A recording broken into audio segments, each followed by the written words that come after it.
Hey y'all, welcome to our third episode of Unlocking Saints, where we talk about one saint each week and unlock the message they've got for us. Our saint for today is Saint Elizabeth of Hungary. Elizabeth was the daughter of King Andrew II. She was born in Hungary on July 7th, year 1207. Though being daughter of a king, she lived a pious life. At the age of 4, she was sent away for her education. At this time, there was a conflict among German and Hungarian noblemen. During these conflicts, when Elizabeth was only 6, her mother was murdered in front of her own eyes. That day, Elizabeth's life changed and she found peace in prayer. At a very young age, she was arranged to be married to a German nobleman named Ludwig. The wedding took place when she was 14 years old. She was happily married and had 3 beautiful children.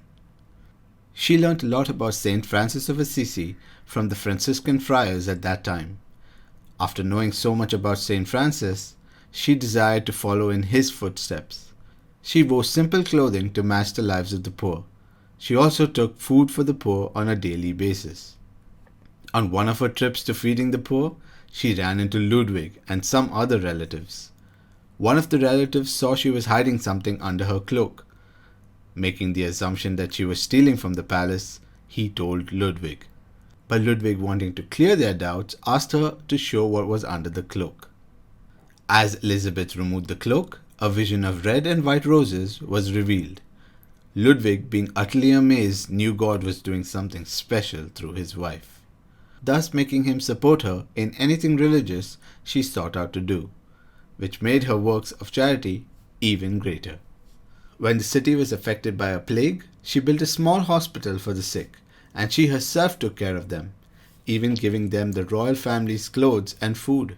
There was a special case where she cared for a leper, and since the hospital beds were running short, she allowed the leper to rest in her own bed. Her mother-in-law, being infuriated by this, told Ludwig when he came home. He too lost it, rushing to the bedroom to see for himself. But to his astonishment, when he removed the bed covers, instead of a leper, Ludwig saw a figure of Jesus Christ crucified on the bed. This was one of the other miracles that took place in Elizabeth's life. Now there came a time when Ludwig had to assist the emperor on the Sixth Crusade.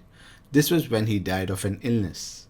Elizabeth was heartbroken, but her in-laws used this opportunity to banish her from the palace for mismanaging the finances of the kingdom. Elizabeth and her 3 children had to find shelter in barns, but when her husband's friends saw this, they were upset and helped restore her to the palace. But by now Elizabeth had reached a point where she loved poverty, that she did not desire worldly things. So she used her remaining money to build another hospital caring for the sick and needy almost full time. She eventually joined the Third Order of Saint Francis, following in his footsteps as much as she could. Most likely worn out by all the work she did and near constant contact with the sick, Elizabeth died at a very young age of 24 on November 17, 1231, the day we celebrate the feast of Saint Elizabeth. Miracles that took place at her tomb were a great many, and testimonies to her holiness were collected so rapidly that she was canonized by the Pope just 4 years after her death.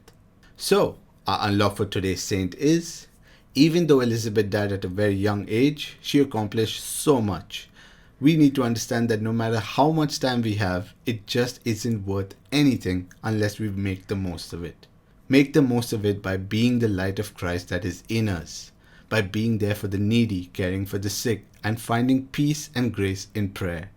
Another thing to note is that all the good acts you do for God's people, no matter how much other people may oppose you, He will work a miracle to make it in your favor. That is the perks of serving our one true God. We can also admire how Elizabeth looked up to a saint, drew inspiration from him to become a saint herself. Look up to a saint today. Be inspired. Give the world the best you've got. And as God's got your back, let Him unlock the saint in you.